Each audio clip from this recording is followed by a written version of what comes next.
السلام علیکم ورحمۃ اللہ وبرکاتہ۔ اعوذ باللہ من الشیطان الرجیم۔ بسم اللہ الرحمن الرحیم۔ الحمد للہ رب العالمین، والصلاة والسلام علی رسولہ الکریم سیدنا محمد وآلہ وصحابہ اجمعین، اما بعد۔ رب اشرح لی صدری ویسر لی امری واحلل عقدۃ من لسانی یفقہوا قولی۔ ربی زدنی علما، اللہم انی علی ذکرک و شکرک و حسن عبادتی۔ پہلا پارہ ہے الف لام میم اور دوسری سورہ ہے سورہ بقرہ، آیت نمبر 26۔ ان اللہ لا یستحی ان یضرب مثلا ما بعوضۃ فما فوقها فاما الذین آمنوا فیعلمون انہ الحق من ربہم وَأَمَّا الَّذِينَ كَفَرُوا فَيَقُولُونَ مَاذَا أَرَادَ اللَّهُ بِهَذَا مَثَلًا يُضِلُّ بِهِ كَثِيرًا وَيَهْدِي بِهِ كَثِيرًا وَمَا يُضِلُّ بِهِ إِلَّا الْفَاسِقِينَ۔ اللہ تبارک و تعالیٰ ارشاد فرما رہے ہیں، یقیناً اللہ کو اس سے عار نہیں کہ مچھر یا اس سے بھی گئی گزری کسی شے کی مثال دے۔ جو لوگ صاحب ایمان ہیں وہ جانتے ہیں کہ ان کے رب کی طرف سے یہ مثال بالکل برموقع ہے، اور جو لوگ کفر اختیار کیے ہوئے ہیں وہ کہتے ہیں کہ اس مثال سے اللہ کا کیا مقصود ہے۔ اللہ تعالیٰ اسی مثال سے بہتوں کو ہدایت سے محروم کر دیتے ہیں اور بہتوں کو ہدایت عطا فرماتے ہیں، اور اللہ ہدایت سے صرف ایسے نافرمانوں ہی کو محروم کرتے ہیں جو مضبوط وعدہ کر کے اللہ سے وعدہ خلافی کرتے ہیں۔ اس کی تفسیر ہے ما فوقہا سے ایسی چیز مراد ہے جو حقارت میں مچھر سے بھی بڑھ کر ہو۔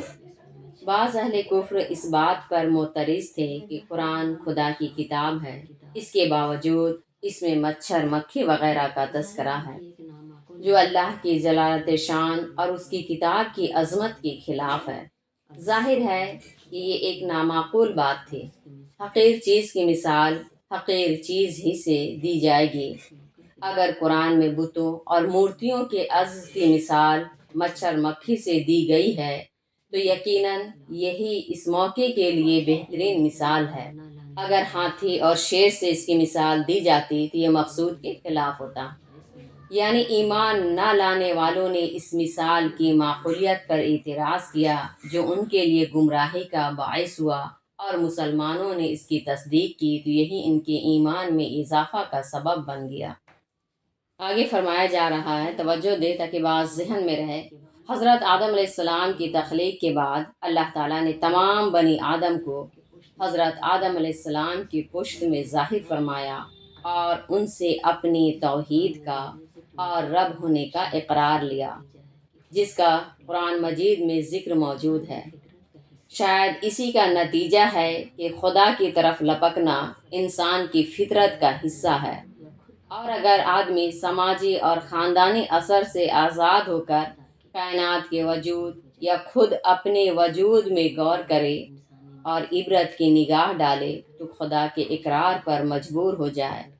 اسی عہد اور فطرت انسانی میں اس عہد کی بازگشت کی طرف اشارہ ہے کہ انسان کفر کر کے اس عہد کی خلاف ورزی کرتا ہے۔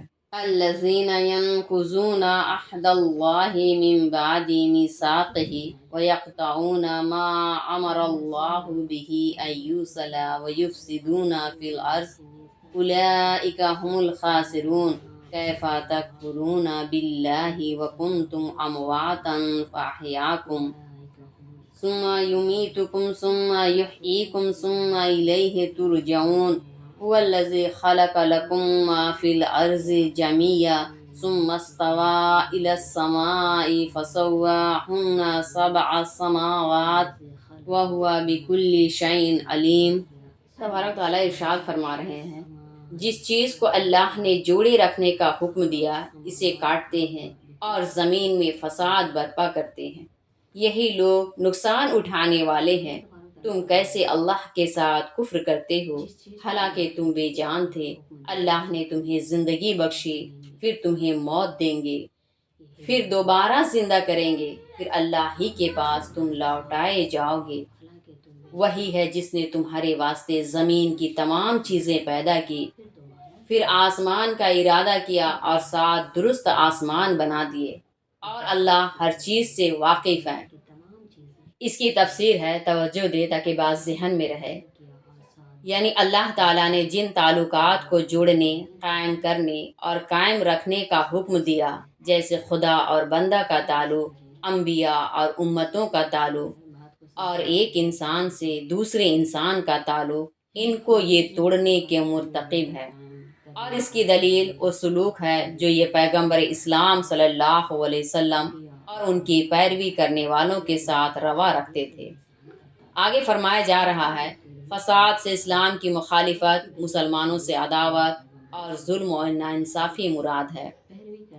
آگے فرمایا جا رہا ہے، یعنی تم نطفہ بے جان، پھر خون، پھر گوشت کا ٹکڑا تھے، اور اسی سے اللہ نے ایک بولتا، دیکھتا، سنتا، چلتا پھرتا انسان بنا دیا، یعنی قیامت کے دن دوبارہ زندہ کیے جاؤ گے۔ ایمان عمل کی جڑ ہے، ایمان ہی سے عمل کی شاخیں پھوٹتی ہیں، اور عقیدہ آخرت ایمان و عمل صالح کا محرک ہے۔ اگر آخرت کا شوق اور خوف نہ ہو تو نہ کسی نیک کام کی رغبت ہو اور نہ کسی برائی سے بچنے کی توفیق۔ اسی لیے قرآن عام طور پر جہاں ایمان و عمل کی ترغیب دیتا ہے یا کفر اور گناہ سے روکتا ہے، اپنی بات کو آخرت کے تذکرہ پر ختم کرتا ہے۔ آگے فرمایا جا رہا ہے، توجہ دے تاکہ بات ذہن میں رہے، اس سے معلوم ہوا کہ دنیا میں جو اشیاء ہیں ان میں اصل انسان کے لیے جائز اور مباح ہونا ہے، سوائے اس کے کہ شریعت کی طرف سے کسی چیز کی ممانعت ثابت ہو جائے۔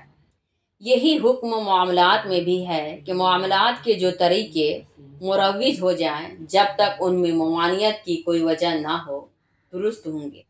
البتہ عبادات کا حکم اس سے مختلف ہے۔ عبادات میں وہی طریقہ درست اور مشروع ہوگا جس کا قرآن و حدیث سے ثبوت ہے۔ جس کا ثبوت کتاب و سنت سے نہ ہو وہ درست نہیں بلکہ بدعت ہے۔ جیسے کوئی عبادت انفرادی طور پر ثابت ہو تو اس کو اجتماعی طور پر ادا کرنا، جن اذکار کا آہستہ کہنا منقول ہو ان کو زور زور سے کہنا، جو مستحب کے درجے میں منقول ہے ان کو واجب کا درجہ دے دینا درست نہیں، ان سب کا شمار بدعت میں ہے۔ آسمان کا ساتھ ہونا اور ان کا محسوس طور پر پائے جانا اس آیت سے واضح ہے۔ قرآن سے معلوم ہوتا ہے کہ زمین بھی ساتھ ہے۔ اگر انسان کی آسمان تک رسائی نہیں ہوئی ہے اور زمین کی 7 تہوں کو ابھی اس نے دریافت نہیں کیا ہے تو یہ ان کے نہ ہونے کی دلیل نہیں ہے کہ کسی چیز کا معلوم نہ ہونا اس کے موجود نہ ہونے کی دلیل نہیں ہوتی۔ وَإِذْ قَالَ رَبُّكَ لِلْمَلَائِكَةِ إِنِّي جَاعِلٌ فِي الْأَرْضِ خَلِيفَةً قَالُوا أَتَجْعَلُ فِيهَا مَن يُفْسِدُ فِيهَا وَيَسْفِكُ الدِّمَاءَ وَنَحْنُ نُسَبِّحُ بِحَمْدِكَ وَنُقَدِّسُ لَكَ قَالَ إِنِّي أَعْلَمُ مَا لَا تَعْلَمُونَ۔ اللہ تبارک تعالیٰ ارشاد فرما رہے ہیں، وہ وقت قابل ذکر ہے جب آپ کے رب نے فرشتوں سے کہا کہ میں زمین میں خلیفہ بنانے والا ہوں۔ انہوں نے کہا کہ کیا آپ زمین میں ایسے لوگوں کو رکھیں گے جو فساد برپا کریں اور خون بہائیں، اور ہم تو آپ کی تسبیح، حمد اور پاکی بیان کرتے ہی ہیں۔ اللہ نے ارشاد فرمایا، میں وہ جانتا ہوں جو تم نہیں جانتے۔ اس کی تفسیر ہے، فرشتوں کا یہ کہنا کچھ اعتراض کے طور پر نہ تھا بلکہ کمال نیاز مندی کے ساتھ محض عرض مدعا تھا کہ حمد و ثنا اور تسبیح و تقدیس میں تو ہم لوگ ہمدم مصروف ہیں ہی، اور جو امور ہمارے حوالے کیے جاتے ہیں ان کو بجا لانے میں بھی کوئی کسر نہیں رکھی جاتی۔ زمین میں انسان سے پہلے جنات کے قیام کا تجربہ ہمیں بھی ہے، اور اس سے قیاس کیا جاتا ہے کہ یہ نئی زمینی مخلوق بھی سب کی سب نیکوکار نہ ہوگی۔ اس میں فساد مچانے اور خون ریزی کرنے والے لوگ بھی ہوں گے، تو 100% فرما بردار اور اطاعت شعار مخلوق کے ہوتے ہوئے ایسی مخلوق کا وجود میں لانا مفید نظر نہیں آتا، جن میں اچھے لوگ بھی ہوں اور مفسدین و اشرار بھی۔ آگے فرمایا جا رہا ہے، توجہ دے تاکہ بات ذہن میں رہے، کہ اللہ تعالیٰ کے بہت سے احکام مفسدین اور بگاڑ پیدا کرنے والوں سے متعلق ہے، جیسے شرعی سزائیں، آخرت میں کافروں اور گنہگاروں پر عذاب۔ اسی طرح اللہ تعالیٰ کی بعض صفات وہ ہیں جن کا ظہور خطا کاروں سے متعلق ہے، جیسے اللہ تعالیٰ کا غفار ہونا، عفو ہونا، ستار ہونا وغیرہ۔ اگر ایسی مخلوق نہ ہوتی جن میں نیکوں کے ساتھ برے اور فرما برداروں کے ساتھ خطا کار بھی ہو، تو نہ یہ احکام الہی جاری ہو پاتے اور نہ اللہ تعالیٰ کی ان بلند صفات کا اظہار ہو پاتا۔ اسی لیے ایسی مخلوق کا وجود ضروری تھا جو خیر و شر کے سلسلے میں امتحان لیے جانے کے لائق ہو اور نیکی اور بدی دونوں کی صلاحیت رکھتی ہو۔ فرشتے برائی اور نافرمانی پر قادر ہی نہ تھے، اور جنوں میں نیکی کی صلاحیت نہایت مغلوب تھی، اسی لیے وہ اس ضرورت کی تکمیل کے لیے کافی نہیں تھے۔ غالباً اللہ تعالیٰ نے اسی حقیقت کے بارے میں فرمایا کہ میں وہ بات جانتا ہوں جو تم نہیں جانتے۔ وَعَلَّمَ آدَمَ الْأَسْمَاءَ كُلَّهَا ثُمَّ عَرَضَهُمْ عَلَى الْمَلَائِكَةِ فَقَالَ أَنْبِئُونِي بِأَسْمَاءِ هَؤُلَاءِ إِن كُنتُمْ صَادِقِينَ قَالُوا سُبْحَانَكَ لَا عِلْمَ لَنَا إِلَّا مَا عَلَّمْتَنَا إِنَّكَ أَنْتَ الْعَلِيمُ الْحَكِيمُ۔ اور اللہ نے آدم کو تمام چیزوں کے نام سکھا دیے، پھر ان کو فرشتوں کے سامنے پیش کیا اور فرمایا کہ اگر تمہاری بات صحیح ہے تو ان کے نام تو بتاؤ۔ فرشتے بول اٹھے، آپ کی ذات پاک ہے، ہمیں تو صرف وہی معلوم ہے جو آپ نے ہمیں سکھایا ہے، بے شک آپ ہی پورے علم و حکمت والے ہیں۔ عربی زبان میں اسم صرف نام ہی کو نہیں بلکہ علامہ راغب اصفہانی رحمۃ اللہ کے بقول اس کو کہتے ہیں جس سے کسی شے کی ذات کی معرفت حاصل ہو۔ اس لیے مفسرین کا خیال ہے کہ حضرت آدم علیہ السلام کو صرف اشیاء کے نام ہی نہیں بلکہ ان کے حقائق و خواص بھی بتا دیے گئے تھے، گویا آج تک کائنات کی جن پوشیدہ حقیقتوں سے پردہ اٹھتا جاتا ہے اور انجانی باتیں علم کی روشنی میں آتی جاتی ہیں، وہ اسی علم کا ظہور ہے جو بارگاہ ربانی سے حضرت آدم علیہ السلام کو عطا ہوا تھا۔ ویسے غور کیا جائے تو چیزوں کے نام سے موسوم کرنا بھی انسان ہی کی خصوصیت ہے، دوسری مخلوقات اس سے محروم ہے، اور یہ بھی اللہ تعالیٰ کی بہت بڑی نعمت ہے۔ مثلاً اگر انسان پھلوں اور غذاؤں، آدمیوں اور شہروں کے نام رکھنے کی صلاحیت نہیں رکھتا، اور فرض کیجئے کہ اسے یہ کہنا ہوتا کہ مجھے حمید کے ذریعے مدینہ کی کھجور بھیج دو، اس کا تعبیر کرنا کتنا دشوار ہوتا۔ اسی لیے اس آیت میں اس بات کی طرف اشارہ بھی ہو سکتا ہے کہ اللہ تعالیٰ نے حضرت آدم علیہ السلام کے واسطہ سے بنی آدم ہی کو ناموں کے ذریعے چیزوں کی شناخت اور تعین کی صلاحیت عطا فرمائی ہے۔ آگے فرمایا جا رہا ہے، ان کنتم صادقین کے اصل معنی ہیں اگر تم سچے ہو، لیکن فرشتوں سے جھوٹ کا احتمال نہیں کہ وہ جھوٹ بولنے پر قادر ہی نہیں ہے، اس لیے یہاں مراد یہ ہے کہ اگر تمہاری بات صحیح ہے، کیونکہ عربی زبان میں صدق کے معنی صواب اور درست کے بھی آتے ہیں۔ نام تو غالباً حضرت آدم علیہ السلام کو فرشتوں کے سامنے ہی بتائے گئے، لیکن وہ اسے اخذ نہ کر سکے، اس لیے جب سوال ہوا تو اپنے عجز کا اظہار کرنا پڑا۔ اصل میں فرشتوں کا علم محض تقلیدی ہے، وہ استنباط کی صلاحیت سے محروم ہے، اور انسان کو اللہ تعالیٰ نے اجتہاد و استنباط کی صلاحیت سے نوازا ہے، اس لیے وہ معلومات میں غور کر کے نامعلوم باتوں کو بھی اخذ کر لیتا ہے۔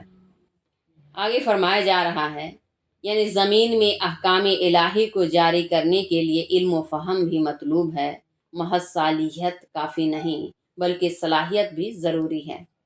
ہم اس حکمت سے واقف نہیں تھے، اس سے عبادت پر علم کی فضیلت میں معلوم ہوئی کہ عبادت میں تو فرشتے بڑھ کر تھے، انسان کو یہ مقام علم ہی کی وجہ سے حاصل ہوا، اور اس کی وجہ یہ ہے کہ عبادت و بندگی مخلوق کی صفت ہے اور علم خود خالق تعالیٰ کی۔ قال يا آدم أنبئهم بأسمائهم فلما أنبأهم بأسمائهم قال ألم أقل لكم إني أعلم غيب السماوات والأرض وأعلم ما تبدون وما كنتم تكتمون وَإِذْ قُلْنَا لِلْمَلَائِكَةِ اسْجُدُوا لِآدَمَ فَسَجَدُوا إِلَّا إِبْلِيسَ أَبَى وَاسْتَكْبَرَ وَكَانَ مِنَ الْكَافِرِينَ وَقُلْنَا يَا آدَمُ اسْكُنْ أَنْتَ وَزَوْجُكَ الْجَنَّةَ وَكُلَا مِنْهَا رَغَدًا حَيْثُ شِئْتُمَا وَلَا تَقْرَبَا هَٰذِهِ الشَّجَرَةَ فَتَكُونَا مِنَ الظَّالِمِينَ۔ اللہ نے فرمایا، آدم تم فرشتوں کو ان کے نام بتاؤ۔ جب آدم نے ان کے نام بتا دیے تو اللہ نے فرمایا، میں نے تم سے کہا نہ تھا کہ میں آسمانوں کی اور زمین کی چھپی ہوئی چیزوں کو بھی خوب جانتا ہوں؟ جن باتوں کو تم ظاہر کرتے ہو ان سے بھی واقف ہوں، اور جن کو دل میں چھپائے رکھتے ہو ان سے بھی۔ جب ہم نے فرشتوں کو حکم دیا کہ آدم کے سامنے سجدہ ریز ہو جاؤ، سوائے ابلیس کے سب سجدہ میں گر پڑے، اس نے نہیں مانا اور تکبر میں مبتلا ہو گیا، اور دراصل وہ تھا ہی کافروں میں۔ اور ہم نے کہا، آدم تم اور تمہاری بیوی جنت میں رہیں اور جہاں چاہیں آسودہ ہو کر کھائیں، البتہ اس درخت کے قریب کبھی نہ پھٹکنا ورنہ تمہارا شمار خطا کاروں میں ہو جائے گا۔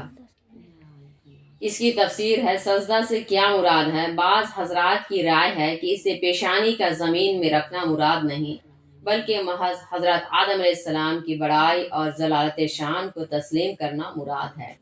اس لیے عربی زبان میں سجود کے معنی خضوع اور تذلل کے بھی آتے ہیں۔ دوسری رائے یہ ہے کہ اس سے سجدہ کی مخصوص صورت یعنی پیشانی کا زمین پر رکھنا ہی مراد ہے، لیکن یہ سجدہ عبادت و بندگی کے طور پر نہ تھا کہ یہ تمام شریعتوں میں اللہ کے ماں سوا کے لیے حرام ہے، بلکہ احترام و تعظیم کا سجدہ مراد ہے جو پہلی امتوں میں جائز تھا، جیسا کہ حضرت یوسف علیہ السلام کے واقعہ سے ظاہر ہے، اور شریعت محمدی میں اسے بھی حرام فرمایا گیا ہے۔ چنانچہ آپ صلی اللہ علیہ وسلم نے فرمایا کہ اگر اللہ کے ماں سوا کو سجدہ کی گنجائش ہوتی تو میں بیویوں کو حکم دیتا کہ شوہروں کو سجدہ کریں۔ ایک رائے یہ بھی ہے کہ سجدہ فرشتوں نے اللہ تعالیٰ ہی کو کیا تھا اور حضرت آدم علیہ السلام کی حیثیت قبلہ کی تھی۔ آگے فرمایا جا رہا ہے، کان من الکافرین کا ترجمہ دونوں طریقوں سے کیا گیا ہے۔ شیطان کافروں میں سے ہو گیا اور شیطان کافروں میں سے تھا، یعنی وہ بباطن کفر کو چھپائے ہوئے تھا، اور یہ بات پہلے ہی سے خدائے علیم و خبیر کے علم میں تھی۔ دوسرا ترجمہ الفاظ قرآن سے زیادہ قریب ہے۔ معلوم ہوا کہ کھانا پینا اور ازواجی تعلق تقویٰ و بزرگی اور دینی کمالات کے منافی نہیں ہے۔ اس درخت کا نام نہ قرآن میں مذکور ہے نہ صحیح حدیثوں میں۔ عوام میں جو گیہوں مشہور ہو گیا ہے، اس کی کوئی معتبر دلیل نہیں ہے۔ ظلم کا لفظ قرآن مجید میں متعدد جگہ گناہ کے معنی میں استعمال ہوا ہے۔ گناہ پیغمبر کے شایان شان نہیں، اس لیے خطا کار کے لفظ سے اس کا ترجمہ کیا گیا ہے۔ فَأَزَلَّهُمَا الشَّيْطَانُ عَنْهَا فَأَخْرَجَهُمَا مِمَّا كَانَا فِيهِ وَقُلْنَا اهْبِطُوا بَعْضُكُمْ لِبَعْضٍ عَدُوٌّ وَلَكُمْ فِي الْأَرْضِ مُسْتَقَرٌّ وَمَتَاعٌ إِلَىٰ حِينٍ فَتَلَقَّىٰ آدَمُ مِن رَّبِّهِ كَلِمَاتٍ فَتَابَ عَلَيْهِ إِنَّهُ هُوَ التَّوَّابُ الرَّحِيمُ قُلْنَا اهْبِطُوا مِنْهَا جَمِيعًا فَإِمَّا يَأْتِيَنَّكُم مِّنِّي هُدًى فَمَن تَبِعَ هُدَايَ فَلَا خَوْفٌ عَلَيْهِمْ وَلَا هُمْ يَحْزَنُونَ۔ آخر شیطان نے اسی درخت کے باعث ان دونوں کو لغزش میں مبتلا کر دیا اور ان کو اس سے نکال کر ہی چھوڑا۔ ہم نے کہا کہ اب تم سب یہاں سے نیچے اترو، تم ایک دوسرے کے دشمن رہو گے۔ تمہارا ٹھکانہ زمین میں ہوگا اور وہاں ایک خاص مدت تک تمہارا رہنا سہنا ہوگا۔ پھر آدم نے اپنے رب سے کچھ کلمات سیکھ لیے اور توبہ کی۔ اللہ تعالیٰ نے ان کی توبہ قبول کر لی۔ بے شک اللہ بہت توبہ قبول کرنے والے اور نہایت مہربان ہے۔ ہم نے کہا تم سب نیچے اتر جاؤ، اگر تمہارے پاس میری طرف سے کوئی ہدایت پہنچے تو جو لوگ میری ہدایت کی پیروی کریں گے ان کے لیے نہ کوئی اندیشہ ہے اور نہ وہ غمگین ہوں گے۔ انہا کے دو معنی کیے گئے ہیں اور دونوں کی گنجائش ہے۔ اول یہ کہ اس سے جنت مراد لی جائے اور دوسرے اس سے وہی ممنوع درخت مراد دیا جائے۔ آیت میں اس سے پہلے دونوں ہی کا ذکر آیا ہے۔ ہندوستان کے اہل علم میں حضرت مولانا محمود حسن صاحب رحمۃ اللہ نے پہلا معنی مراد لیا ہے اور حضرت تھانوی رحمۃ اللہ نے دوسرا۔ انبیاء معصوم ہوتے ہیں۔ کبیرہ گناہ اور ایسے صغیرہ گناہ جو مروت و شرافت کے خلاف سمجھا جاتا ہو کا صدور بلا اتفاق انبیاء سے نہیں ہو سکتا۔ ایسے صغائر جو عام انسانی شرافت کے خلاف نہ سمجھے جاتے ہوں کا ارتکاب انبیاء سے ہو سکتا ہے یا نہیں، اس میں اختلاف ہے۔ البتہ لغزشوں اور خلاف اولیٰ باتوں کا صدور انبیاء سے بھی ہو سکتا ہے۔ یہی اکثر علماء اہل سنت والجماعت کا مسلک ہے۔ اور انبیاء سے ان کے صدور کی حکمت یہ ہے کہ انبیاء کے انسان اور بشر ہونے کا پہلو امت کے ذہن میں باقی رہے اور وہ ان کی شان کے بارے میں افراط اور مبالغہ سے کام نہ لے۔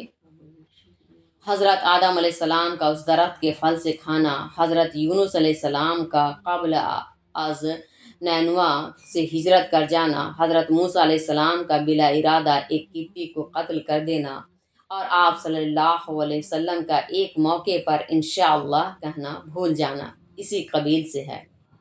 امت کی تو ایسی لغزشیں بارگاہ خداوندی میں یوں ہی معاف ہیں۔ انبیاء کی شان اور ان کے مقام کے لحاظ سے اتنی معمولی بھول چوک پر بھی گرفت ہو جاتی ہے کہ جس کے رتبے سوا اس کی سوا مشکل ہے۔ یا تو اسے شیطان اور فرزند آدم کی باہمی عداوت مراد ہے یا خود انسان کی باہمی عداوت۔ یعنی یہ پہلی توبہ تھی جو کسی انسان کو اپنے رب کریم سے طلب کرنی تھی، اس لیے خدا کریم ہی نے حضرت آدم علیہ السلام کو توبہ کے کلمات بھی سکھا دیے۔ اس سے وہ دعا مراد ہے جس کا ذکر الاعراف آیت نمبر 23 میں ہے۔ ربنا ظلمنا انفسنا وان لم تغفر لنا وترحمنا لنکونن من الخاسرین۔ آگے فرمایا جا رہا ہے گویا توبہ قبول ہونے کے بعد بھی انسان کے لیے زمین میں قیام پذیر ہونے کا حکم باقی رہا، کیونکہ اس کے بغیر انسان کو زمین کی خلافت سونپنے کا مقصد حاصل نہ ہو سکتا تھا۔ کسی تکلیف دہ بات کے پیش آنے سے پہلے جو گھبراہٹ اور اندیشہ ہوتا ہے اس کو خوف، اور پیش آنے کے بعد جو دکھ اور صدمہ ہوتا ہے اسے حزن کہتے ہیں۔ مطلب یہ ہے کہ راہ حق کی پیروی کرنے والوں کو نہ مستقبل کا کوئی خوف ہونا چاہیے اور نہ گزرے ہوئے حالات پر کوئی رنج۔ والذین کفروا وکذبوا بآیاتنا اولئک اصحاب النار هم فیہا خالدون۔ یا بنی اسرائیل اذکروا نعمتی التی انعمت علیکم واوفوا بعہدی اوفی بعہدکم وایای فارہبون وآمنوا بما انزلت مصدقا لما معکم ولا تکونوا اول کافر به ولا تشتروا بآیاتی ثمنا قلیلا وایای فاتقون۔ اللہ تبارک تعالیٰ فرما رہے ہیں اور جو لوگ کفر کریں گے اور ہماری آیتوں کو جھٹلائیں گے وہ دوزخی ہیں اور وہ ہمیشہ اسی میں رہیں گے۔ اے بنی اسرائیل، میں نے تم پر جو انعام کیے ان کو یاد کرو اور تم میرے عہد کو پورا کرو تو میں بھی تمہارے عہد کو پورا کروں گا، اور صرف مجھ ہی سے ڈرتے رہو۔ میں نے جو کتاب نازل کی ہے جو تمہارے پاس پہلے سے موجود کتاب کی تصدیق کر رہی ہے، اس پر ایمان لے آؤ، تم ہی اس کے پہلے انکار کرنے والے نہ بن جاؤ، نہ حقیر قیمتوں کے بدلے میری آیات کو بیچ ڈالو اور صرف میرے ہی غضب سے ڈرا کرو۔ اس کی تفسیر ہے آیات کے معنی احکام الہی کے بھی ہو سکتے ہیں اور اللہ کی ان نشانیوں کے بھی جو کائنات میں بکھری پڑی ہیں اور اپنی زبان حال سے ہر لمحہ ہر آن خدا کے وجود اور اس کی توحید کی گواہی دے رہی ہیں۔ معلوم ہوا جیسے اہل جنت ہمیشہ کے لیے جنت میں رہیں گے، اسی طرح دوزخی ہمیشہ دوزخ میں رہیں گے۔ یہی اہل سنت والجماعت کا مذہب ہے۔ اسرائیل حضرت یعقوب علیہ السلام کا نام ہے۔ ان کے 12 لڑکے تھے، انہی میں سے یہود کے تمام قبائل پیدا ہوئے۔ اس لیے قرآن میں یہود و نصارہ کو بنی اسرائیل سے مخاطب کیا گیا ہے۔ اس میں ان کے لیے تنبیہ بھی ہے کہ یعقوب جیسے ہادی و مہدی کی نسل سے ہو، لیکن ہدایت سے دور ہو۔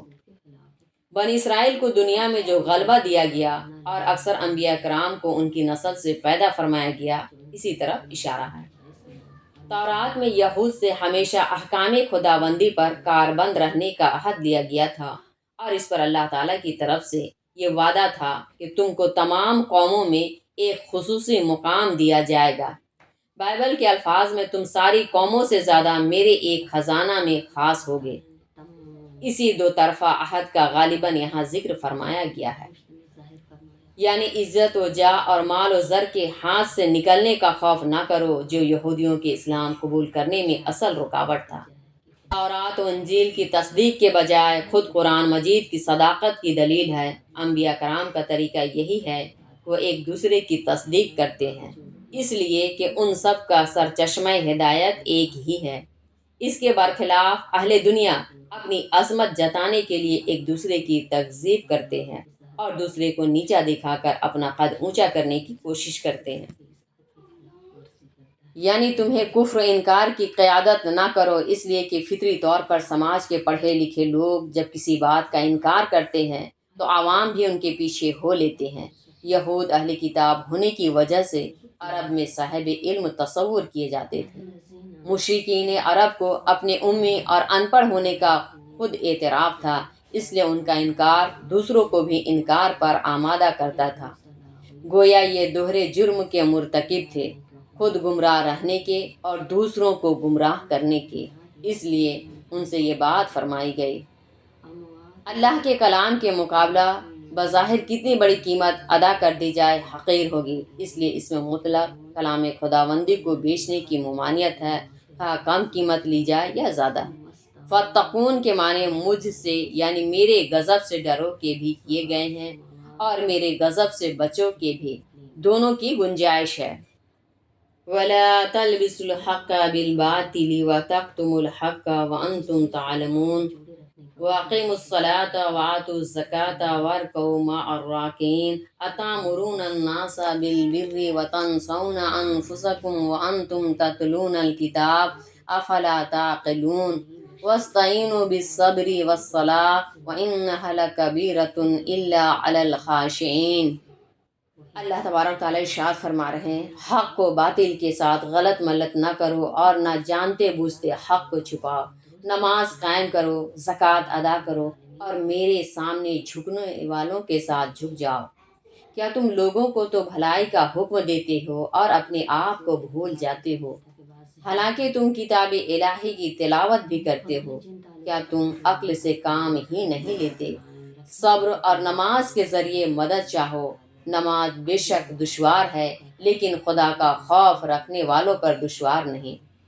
اس کی تفسیر ہے، لفظی ترجمہ ہوگا رکوع کرنے والوں کے ساتھ رکوع کرو۔ بعض حضرات نے یہی ترجمہ کیا ہے۔ رکوع کے معنی جھکنے اور عاجزی کرنے کے بھی ہیں۔ مولانا تھانوی رحمۃ اللہ نے اسی معنی کو ترجیح دی ہے۔ رکوع سے نماز والا رکوع مراد لیا جائے تو اس آیت سے نماز میں جماعت کا وجوب ثابت ہوتا ہے، کیونکہ رکوع کرنے والوں کے ساتھ رکوع کرنے کا حکم دیا گیا، نہ کہ تنہا۔